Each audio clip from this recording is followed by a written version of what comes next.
So this week, dear listeners, we watched The Vampire Diaries. And it was fantastic. Oh, I hate you.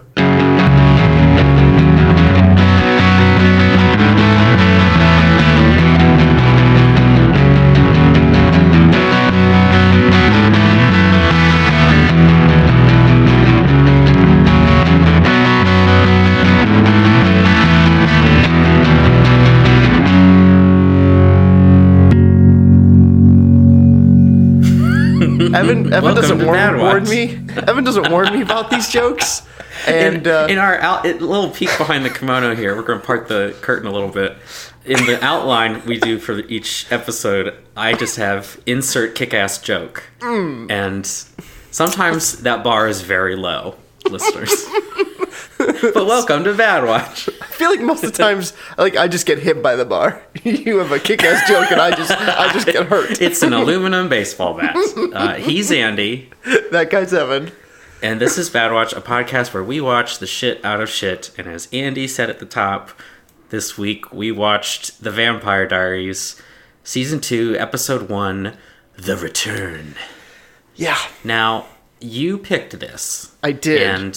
And I'm sorry. The show was on for 8 or 9 seasons. It's one of those CW gems, or maybe it's one of those gems from the CW, I think is how they prefer to be addressed. And you know how they say, diamond in the rough? It's just rough. This is the rough you separate from the diamonds. But it made it 8 seasons. It's sort of, It makes sense. It's just a vampire soap opera. But it is just a vampire soap opera, and for the longest time, well, by that I mean for the majority of this episode, I thought one of the vampires was played by Smallville Superman dude, Tom, but it's not. It's Boone from Lost, and if I know you haven't seen Lost, Andy, but Boone, everyone, let me remind you, he's the creepy guy on Lost who was in love with his half sister or stepsister. Oh, so you just basically did this to him again. He was in love with Liam Neeson's daughter in the OG Taken movie. Okay. When she was on Lost. I can't remember any of their names, so I'm going to reference other pop culture media. Web work of relations set up. Yes. And he is on this show as the brunette vamp. And then he has a blonde vamp who's, I think, his older brother. The blonde vamp, I did read on Wikipedia, is 162 years old, which is fun. Wait, so is that the mayor's son that you're talking about? No, the mayor's son, as far as I know, is not a vampire. Okay, I didn't... Which... The mayor's son is Tyler. I'm talking about blonde vampire, who's dating Elena. Oh, I called him Big Brow. He does have big brows, yes. Big brows. His name is... I saw all my notes. He's big brows and he's big bro. That's very clever. I like that, Andy. I'm proud of you. Big brows. Thank you. I'm learning. Big brows, and then his brother is Damon. He's they're brothers?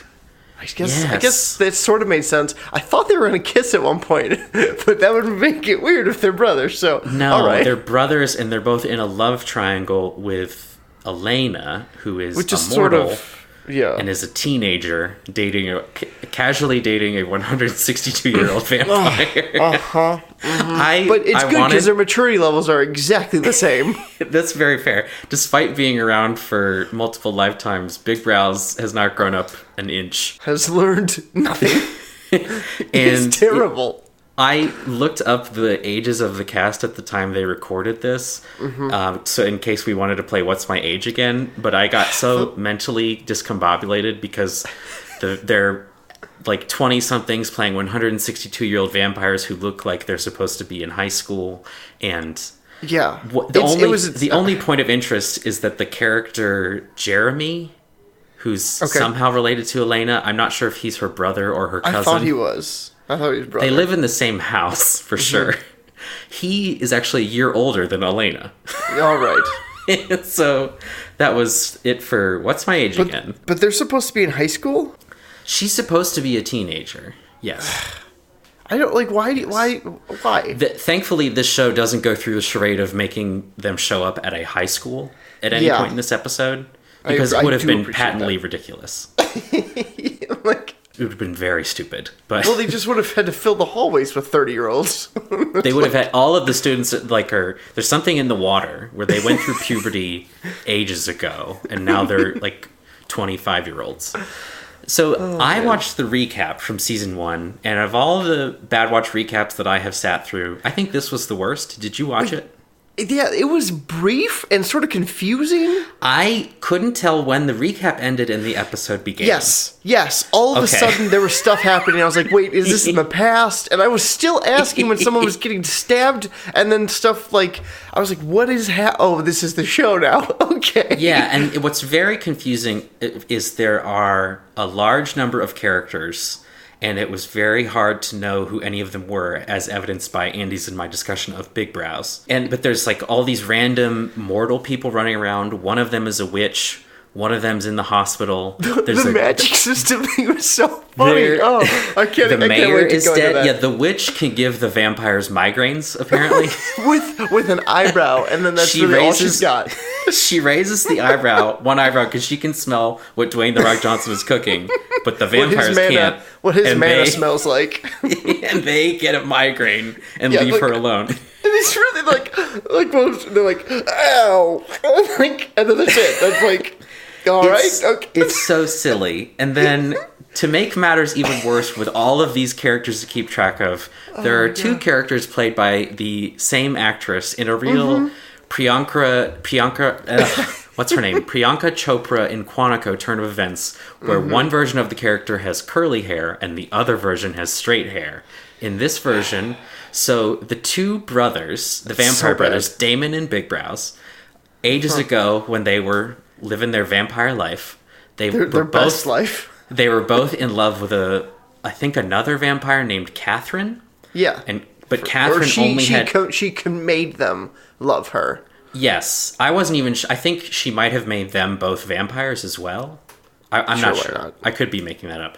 But she was in love with Big Brows, and Damon had unrequited love for Catherine, and Catherine is played by the same actor who plays Elena, the teenage mortal who is dating and in love with Big Brows. So Damon just can't win with this person.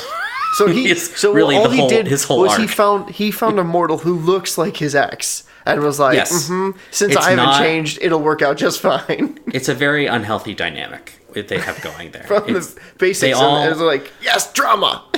All the Catherine, Elena, Big Brows, and Damon all need to sit down with a therapist and really work some stuff out. I don't think any of them should be dating each other. Also, just the age difference alone is concerning. Regardless of how old Elena is. They froze maturity-wise. It's really disgusting. Yes. So the season 2 starts with the mayor was murdered. And I'm phrasing that as a question because that's actually not shown in the recap, but it's the major plot point of this entire episode. Yeah, I don't think like they showed a picture of him. I was like, I don't remember seeing that guy die. It's like the focal point of this episode.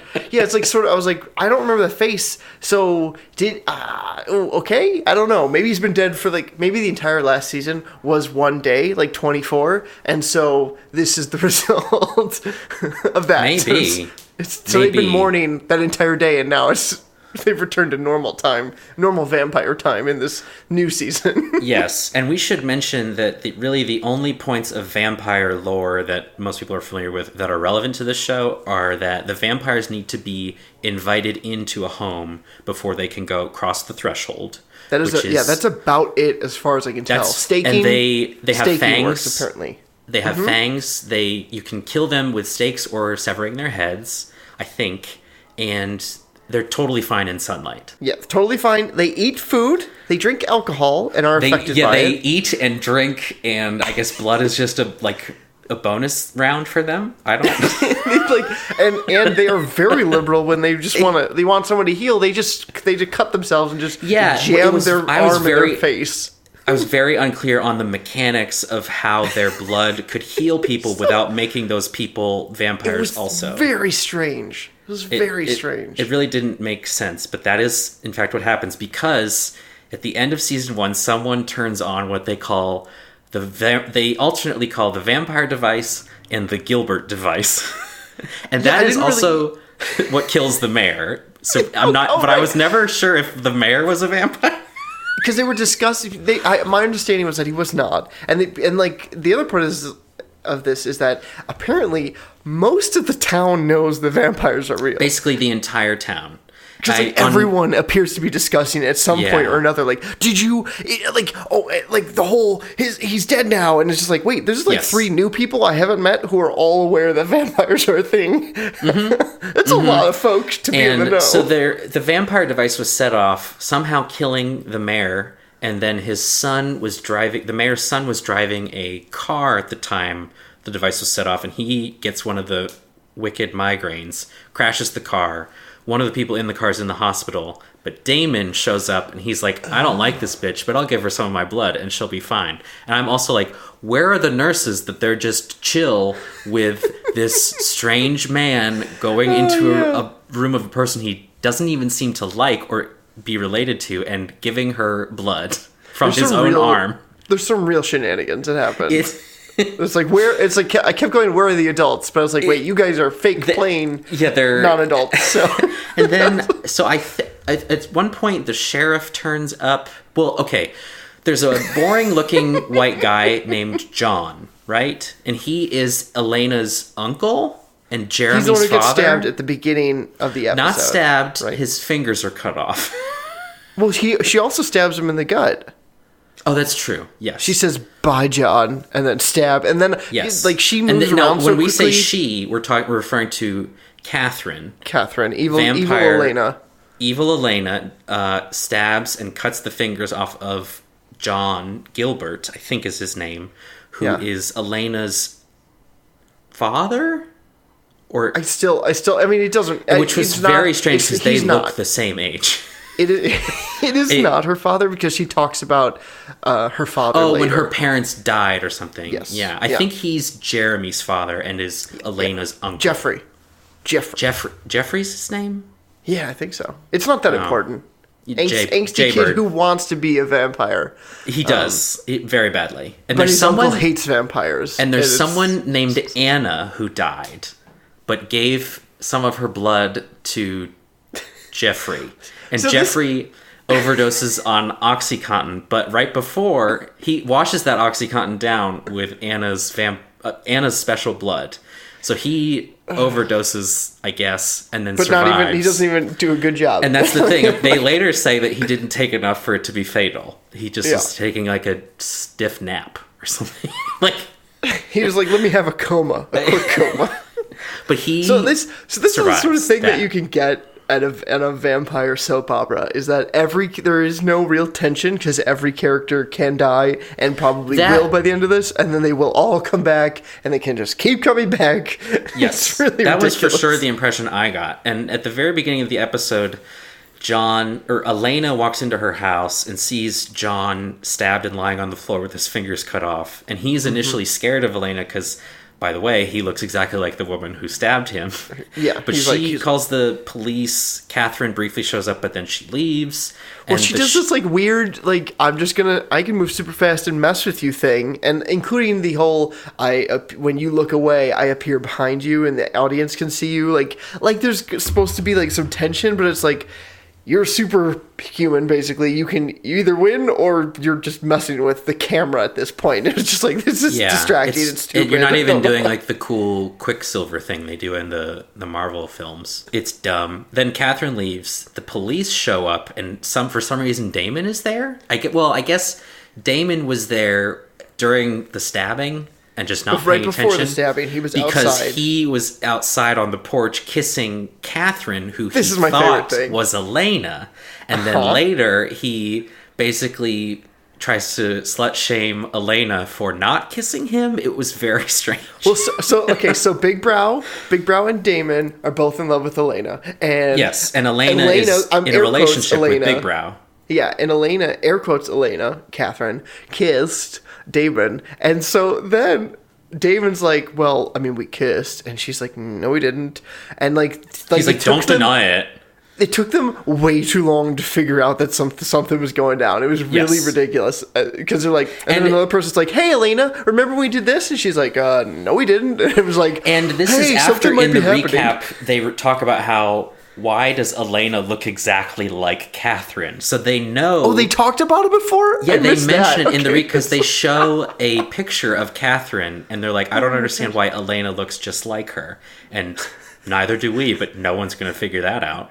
And so Zero personal growth. That's what it's about. 150 years, no growth. It takes them a stupidly long time to figure out that there's a doppelganger about. It's really dumb. But so Damon, Damon turns up to the house when he hears about the stabbing and Catherine. Then the sheriff walks in, and the sheriff is like getting intel from Damon. And I was like, is Damon working for the police? Like, did you? Because there are multiple times where the sheriff approaches Damon and is like, "What do you think about this?" And honestly, I was like, "Is she the only person in the show who can tolerate Damon?" And I think the answer is yes. He's so angsty. It's so terrible. He's very broody and also just a shit. Yeah. He's just like he's a terrible person. I got some snide comments for you, and you can have some snide. So I just want to sum up Damon's whole thing in this episode, because all he really does is well, later in the episode he has hot makeout session with Catherine. He stops and says, "I just want to ask you one question." She's like, "Don't ask the question. I know what you're going to ask and I know the answer. No, I never loved you. I always loved Stefan is his name." That's Big Brow. Stefan. It's Big Brow. Big That's Brow. all it is. It was always Big Brow. I heart Big Brow. And he was like, ugh. And then he like throws a whiskey glass in the fire or something. And then he shows up back at Elena's house. They really need to work on their locked doors situation in this town. Once you say vampires, you can come in. They never leave. True. They're the worst house guests ever. So he accuses Elena of flirting with him despite being in a relationship with his brother. And then he says, "How dare you deny that we have something between us?" And he tries to kiss her again, and she has to fight him off. And then Jeffrey walks in, and he breaks Jeffrey's neck. Yeah, that's how the episode basically ends. There's a little bit after that, but it's just like... the episode ends with Jeremy coughing and coming back to life despite having a broken hyoid bone. Well, he still had some vampire blood in him, which now makes him a vampire. Whoever Anna is, she's got that good blood. Good blood. It's the dumbest thing. But the whole arc for David in this episode is, I kissed her, and I kissed Elena, I kissed Catherine, who I thought was Elena, so I kissed Elena. And then he talks to Big Brow about it, and they have some, like, alpha male, I'm gonna fight you, and it was like, hey guys, remember how this was a doppelganger? Does anyone else remember that? Elena has to be like, don't fight because he didn't kiss me. And then Big Brow's like, but he thought he did. And I was like, well, he didn't. What the fuck? She looks exactly the same, and she's just, and everyone keeps talking about how she's going around, Catherine's going around messing with people. It's like, oh, okay, so that's what she does, and you guys are like unable to focus. Yeah. Oh, that's because, again, no personal growth. I forgot. I'm sorry. They don't change. Catherine's whole steez seems to be fucking with people, which even I understood from the recap. And they seem surprised that she's back and is still fucking with people. It's really frustrating that they're baffled by her consistency, and it's so annoying. No, we didn't change and she didn't change, so I guess we're going to do the same thing over and over again. I guess we're still dumbasses. Let's not make new mistakes. It's what they're... Yeah, they talk about... So that Damon is then at the hospital to see Caroline, who was in the car accident. Off screen, he gives her some of his blood, and she's perfectly healed. And yeah, it's like hours after you could be like really hurt, but if you get some vamp blood in you, it's good stuff. You're ready to go, and you're still mortal. You just have like a little boost. It's like when you go to Jamba Juice and get the protein powder. It's like that. Yeah, but it's like if you had 3 of them. You know what I'm saying? It's like 3. By the way, I in high school I knew people who worked at Jamba Juice, and they said they worked with people who were like, he asked for the protein powder, but I think I'm going to give him, like, the fertility powder. Because, like, it's powder. As far as they knew, it was always all the same. Awful. Oh, my God. Oh. Then Uncle Mason. So there's a funeral. Well, okay, there's a funeral for the mayor. we are scattershotting. I'm all doing over the this best episode. I can with this ramshackle semblance of a TV show.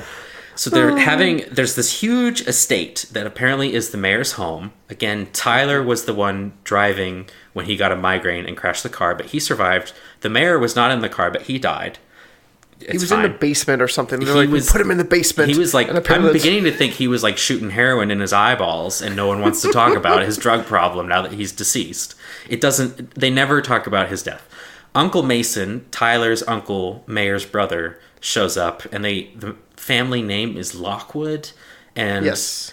Tyler is talking with his uncle. Well, they're also boozing, first of all. First the guy shows up, and he's like, Tyler goes, "The black sheep returns." And I thought that was his brother at first. Yes, that's the thing. So this is the same. If for anyone who's watched Chicago Fire, this is the guy who is he's like olive skin, dark hair. He's extremely handsome. I will give him that. But he is in the show, and he's a pretty young guy. Like, at most, he's 10 years older than the guy who's supposed to be his who's nephew, already 30. Who's also 25. It's very strange. But he shows up, and everyone except for the widow is extremely casually dressed for this wake. Yes, that was I was commenting to myself. I was like, he walks in to a funeral thing, and he's wearing a tank top. He drove up in his Jeep in like a tank top and shorts, and the black sheep returns. I'm like, well, you're wearing like a white Henley and jeans. And I was like, no one liked this mayor, and the wife is clearly just pretending. very obviously. Like, later on, another Big Brow's walking around in a V-neck, and I was like, what are you doing? It's so baffling. And they go straight to the wake from visiting their friends at the hospital. And like, I don't know, I would probably want to change clothes just to look nice. Pay some respects. I wouldn't even wear to church what these people were wearing to the wake. No one respected this mayor. V-neck and jeans. I'm killing it. Uncle John is also in the hospital. He's briefly terrified of Elena because he still thinks Elena stabbed him and called an ambulance to save him. So he's a little confused, but then they tell him about a doppelganger. All he does know is he does hate vampires. He does hate vampires, and he hates that Elena is dating Big Brow. And Big Brow threatened. He says, "I'm going to give you some of my blood, and that should give you 24 hours to heal up and get the fuck out of town." First, Elena's like, like he's being a bigot, so I'm gonna leave. So she leaves, and like, yes. If I were leaving a room and my buddy didn't leave with me, I would be waiting outside, being like, "What are you doing?" So she leaves, and like, there's like another minute of him. She leaves and goes and talks with the witch friend, I think. Because she's getting in the car at that point. That's the next scene is her getting in the car. The witch is there also at some point. Migraine witch. So he's like, Big Brow is in the hospital room with John, and he's like, "Oh, I'm gonna heal you. Oh, I'm so angry about it, and I'm gonna heal you." I'm gonna bite my arm. I'm gonna shove it down your throat, and it's not homoerotic at all. And you're gonna heal, and you're gonna get the fuck out of town. You hear me? And I'm close enough to your face that it really looks like we're gonna kiss, but we're not, because I fucking hate your life, bitch. It's so really ridiculous. Weird.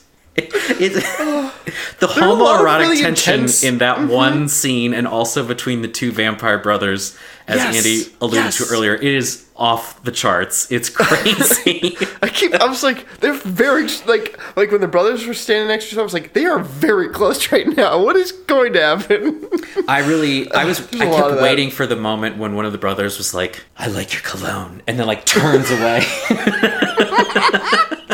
Because they're constantly close enough to deeply breathe in the other's scent. I wish I could quit you. I wish I could quit you. They do that intense kissing scene where Ennis and Jake Gyllenhaal meet up. Oh, Goodwatch Jr. I still need to watch that movie. How dare you quote that movie if you haven't even seen it? How dare you quote line. Cowboy Love? How dare you? That's very good. You can't stop this country love. Also, Key and Peele did that sketch where they're the two doormen and they get really excited about certain actors, and they were talking about Anne Hathaway and how she showed her titties in Brokeback Mountain, but she's still classy. And honestly, they have a point. It's like she did it for her art. And okay, that's enough talk about Anne Hathaway's breasts. John does heal. He does leave town, but not before telling Jeremy, who I guess is, or Jeffrey. J-Dog. We're calling him J-Dog. If John is John Gilbert and the vampire device is the Gilbert device, the Gilbert's mission, I guess, is to fight off the vampires in this town. Yes, that's why they have rings to like protect themselves. They have these signet rings that are really ugly. They do nothing. They're just they clearly do nothing because, well, maybe they do something, but it's a little late because that's when Damon kills Jeffrey, and Jeffrey's like, "Just kidding." J-Dog dies, but doesn't die, and he has the ring on, which does nothing. So it was like, okay, yeah. Maybe there was like some magic or something that was involved in the previous season, but there's nothing going on. No headache. No headache causing stuff is happening here. No, there's not. And then at the funeral, before Elena shows up, Catherine shows up. She is invited in. Everyone, of course, thinks it's Elena because, again, they are identical. Now, how would that work with the dynamic? You had to be invited in, but like if you think it's someone else, does that feels... Well, Tyler is at the door greeting people in his jeans, even though his father is dead. And he's like, "Oh, hey, Elena." And then she stops outside the threshold. And he's like, "Yeah, come on in." So there's sort of like a break. I know what you're thinking. Like, he doesn't say, "Elena, you can go inside." He just tells Catherine, "Come on in." So the magic that binds vampires. They're playing fast and loose, but you know what? Stephanie Meyer made them all glitter in the sun, like a bad art project. So, oh God, let's not talk about that, please. You know what? We need to do that as a bad watch. Because those are real bad. I have seen one, and I think I read the first 2 books. You read the books? They're the first terrible. 2. You made it? I couldn't get through them. Then I didn't. I didn't make it after that. I did. Catherine does shenanigans at the funeral. The witch gives her a migraine. And then she's fine. She doesn't care. It's a very fleeting migraine. Big Brow shows up and he tries to talk to Catherine. Catherine stabs him with a lawn ornament, I think. I mean, that's what one does when he's dressed too casually at a funeral. That's what's up. It looked like a fireplace poker. I don't know why it was out in the yard with them. So Catherine was just messing with them because vampires don't really care if they get mortally wounded, whatever.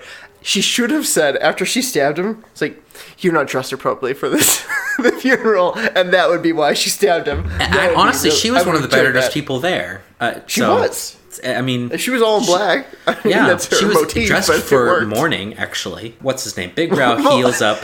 Catherine leaves. Elena shows up, and she's like, "Hey, it's me." And everyone's like, "Yeah, we know. You've been here for like half an hour." Everyone's like, "Oh, wait a second." It's dumb. Oh, it's so ridiculous. In my notes, I have Catherine has no plan. Just wants to watch the world burn. Yeah, at the funeral right before she stabs V-neck dude, Big Brow. She's like leading him on, and she's like, "All right, well, come along." And she holds her hand out, and he brushes past her, and then she stomps after him. And I swear, it looked like she looked like a bird walking. She's wearing these really high heels. Yeah, well, they were filming on the grass, stomping. It outdoors, looked really silly. And I think they're like, the stomps aren't loud enough, so make it look loud. Like, it's the whole thing is ridiculous, and that's about when she stabs him because he no longer has feelings for her, but she still loves him. Clearly, well, Mason is boozing, and I was like, oh, so the vampires can drink. Chill. Yes, and Tyler. So that's when Black Sheep dude, Tyler's uncle, walks in. So Tyler's drinking, and Tyler. Oh, that's right. Who's the kid who walked in? Did we ever hear Jeffrey? His name? No. That was Jeffrey. No, I don't know. It was Jeffrey. Okay, sure. Okay, so J-Dog Who else walks was in. it? I thought it was a new character, an additional one. No, it's Jeffrey, but he's wearing a jacket. Okay, so Jeffrey walks in, and they are sharing some booze, and I was sort of, I still had not grasped that everyone was in high school, because Big Black Sheep dude, his uncle, walks in, and they like panic, and I was like, wait, he's like 20, 22, like, is this a thing? And then I was like, wait, are they supposed to be really young? I was not picking up on it. It was so unclear, because again, as we said, none of them appear to go to school. But and they all look really old.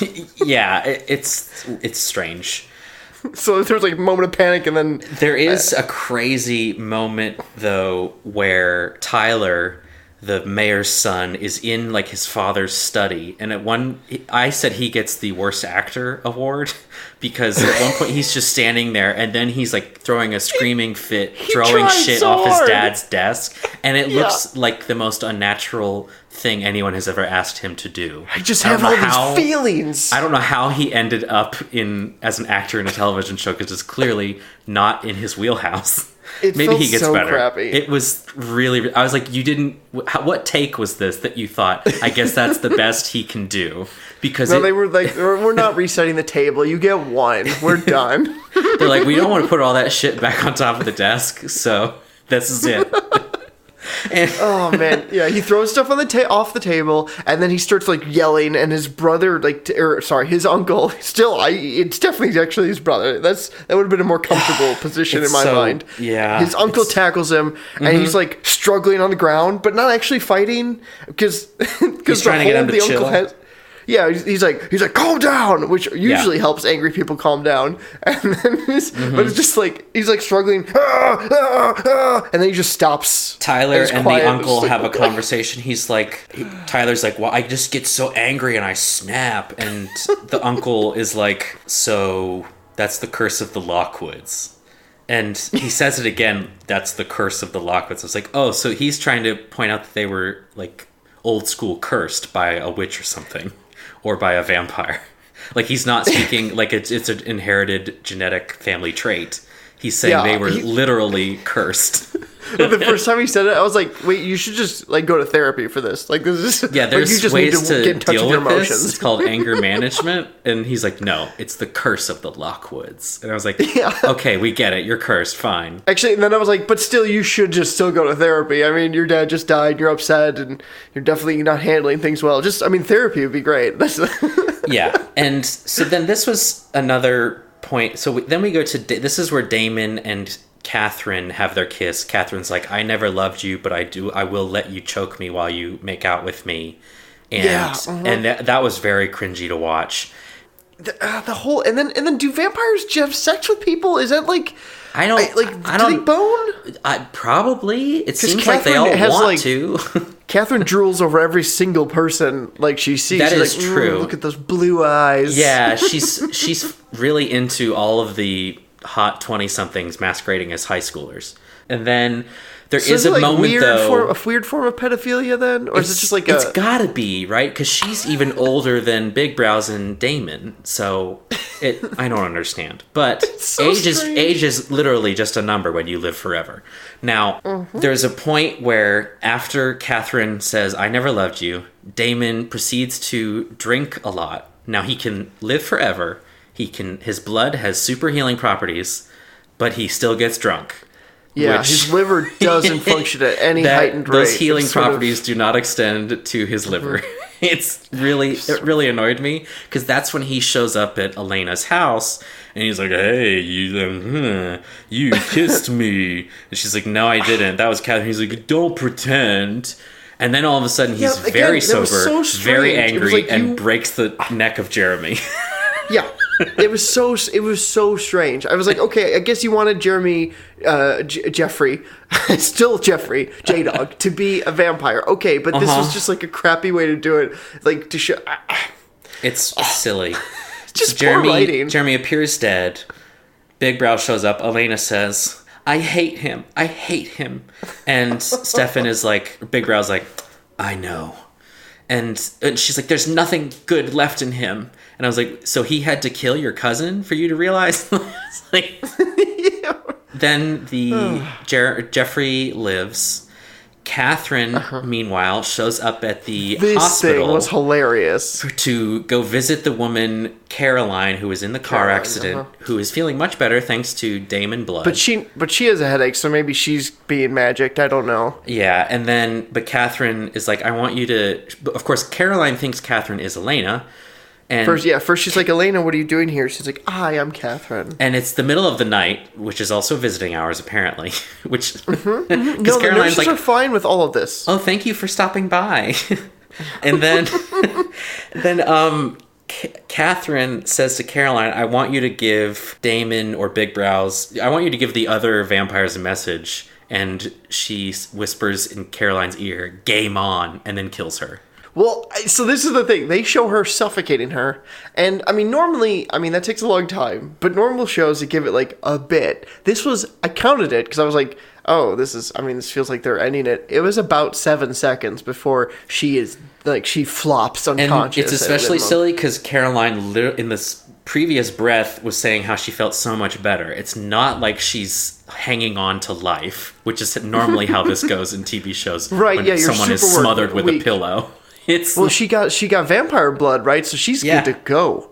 But that's the thing. It was like, vampire what? blood, you heal super fast, but your lungs are smaller afterward. Or something. You get tiny lungs. You get tiny lungs and a weak liver, but you are super healthy beyond that. And that's the show. So here's the thing is, the next episode's the thumbnail for it on Netflix shows her standing up, so she's obviously Caroline, survived. Again, no one dies because this is a vampire soap opera and also vampire blood. So it's so ridiculous. The end. Man. So yeah, prediction: Caroline definitely lives. Maybe is everyone lives. Witch no now one dies or something. Everyone lives. Although I will point out that at some point, Catherine/Elena leaves the show, at like season 6 or 7, and she's the main character. That is what it seems like. I'm so intrigued. Clearly, at some point, no longer the case, or they're just like, cool, we're gonna focus all about Jeffrey and Big Brow now. Because it turns out they're actually brothers too, but Jeffrey's not a vampire yet. Like, I don't know. God. It's a bad show. The whole show is really dumb. Bad. It's not even worth doing fun predictions. So yeah, I'm really just not interested. Like, it's just like some of these shows we watch. I was like, I would watch more of this. Like, I'm really excited because we've talked about doing more of the island. I'm really excited about doing shows. Some of them I would not be interested in doing more of this. It's just droll and boring. It didn't even feel like it was especially long. It was just like, this is stupid. So yeah, good watch. Okay, what do you got?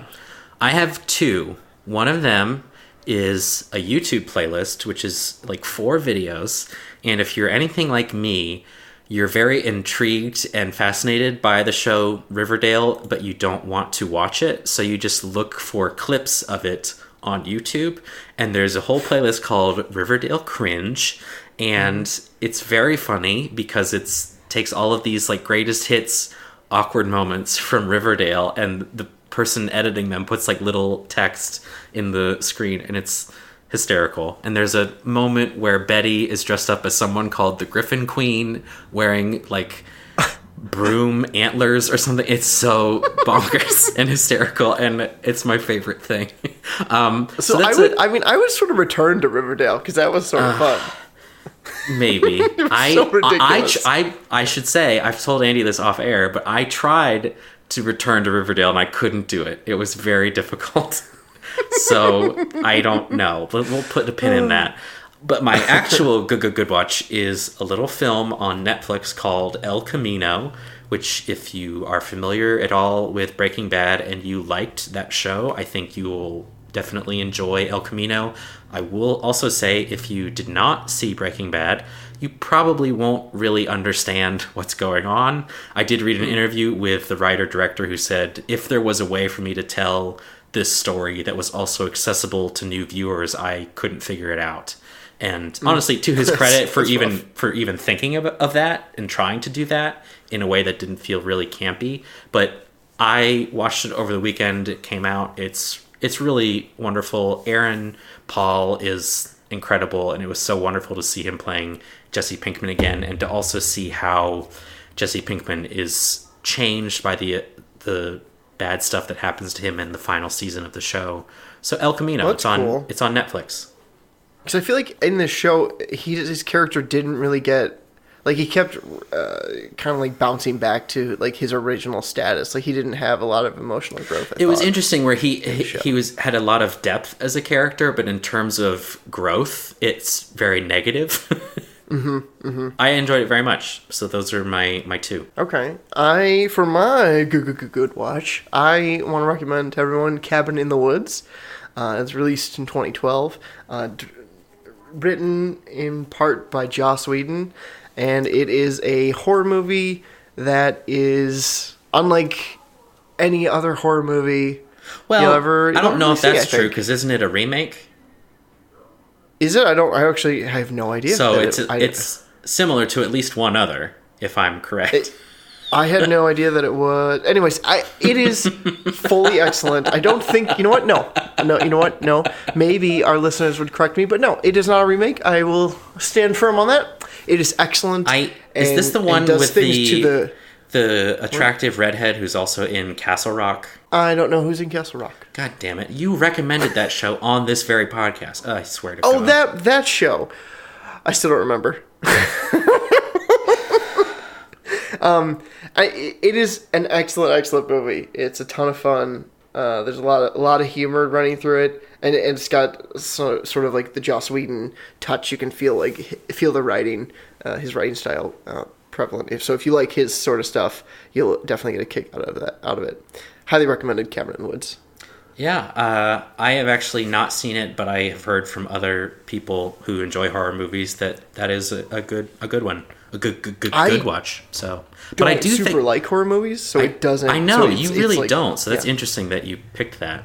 I sort of feel bad for not recommending a more horrifying film for Halloween. You know what? You know what we should do on Halloween, Andy? Go to a karaoke bar and sing Scarioke. Oh my God. He's that Andy. Should have been your intro joke. Because then I could but now I have to hate you on both ends of this episode. Okay. I dislike that intensely. Let me do the outro thingy.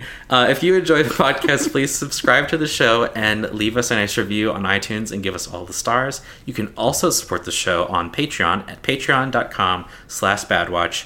He's Andy, and he does not appreciate Scarioke. That guy's Evan. And this is Badwatch, a show without a sign-off. Ta-da!